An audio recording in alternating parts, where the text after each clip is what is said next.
Então essa é a Então, diferença entre professor, crença e ciência. bem legal essa definição que você está falando. Eu estou aprendendo muito nessa live. Então,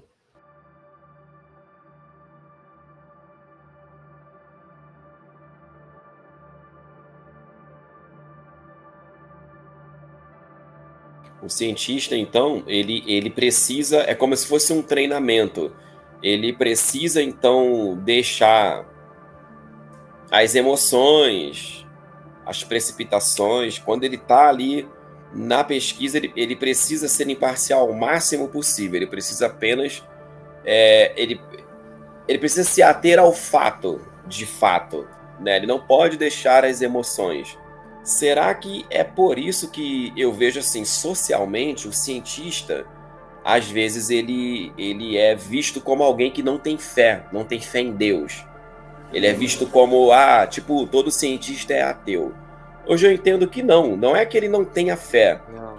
Só que a ciência, ela é tipo, é ver para crer. A fé não, a fé é você crer para ver. Tipo um exemplo, todos nós que estamos aqui, a gente nunca viu Jesus. Mas se somos cristãos, estamos esperando Jesus voltar.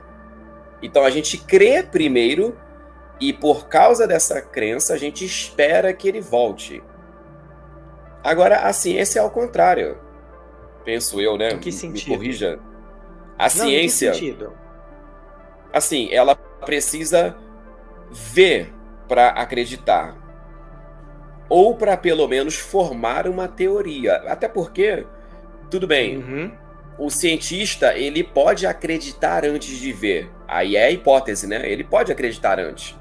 Só que ele vai tentar provar aquilo que ele acreditou, aquilo que ele especulou. Eu vou dar um exemplo aqui bem absurdo. Por exemplo, a chuva é o choro dos deuses. Alguém pode ter pensado isso em algum momento. Os deuses estão chorando, está chovendo. Uhum. Só que, ao mesmo tempo, essa pessoa ou uma outra pessoa, será que são os deuses que estão chorando mesmo? Ou isso é algum fenômeno da natureza? E aí começou a investigar. Vamos pesquisar, vamos investigar. Até que descobriram o ciclo da água. O ciclo hídrico, que tem a ver com a formação das nuvens. E elas ficam carregadas e a água se precipita em forma de chuva e tal. É mais ou menos isso que eu estou dizendo? Você discorda? Que você acha? Não discordo. Tem pequenos... Eu faria pequenos comentários, se você me permite. Claro, com certeza. É que o cientista, uma das coisas que a gente aprende é que você não prova nada. No linguajar popular, e até, então, de novo, culpa nossa, quando nós estamos fazendo divulgação da ciência, quando a gente quer explicar, a gente fala, provou tal teoria. Os jornalistas científicos também usam isso. Mas no dia a dia dos cientistas não é assim que funciona. Se eu tenho uma hipótese, eu tenho uma ideia, eu, pai da ideia, sou o primeiro e maior responsável em tentar derrubá-la. Se eu falhar, se eu que tive a ideia, que conheço os meandros da ideia, se eu não conseguir derrubá-la primeiro, aí os outros terão uma chance, mas ela já ganha um ponto forte. E uma hipótese, os experimentos, os cientistas entram na hipótese para tentar derrubar ela o tempo inteiro. E cada vez que um deles falha, ela ganha força. Ela ganha força, ela ganha força, ela ganha força, até uma hora que ela é coroada como uma teoria. Então, uma teoria é uma ideia que resistiu inúmeras vezes a ser derrubada. E o primeiro que tenta é o dono da ideia. É o primeiro.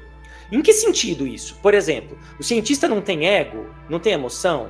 Ele não ficaria maravilhado de saber que o filho teórico dele ele teve a hipótese e que foi provada a verdade? Lógico que ficaria. É ser humano, como qualquer um.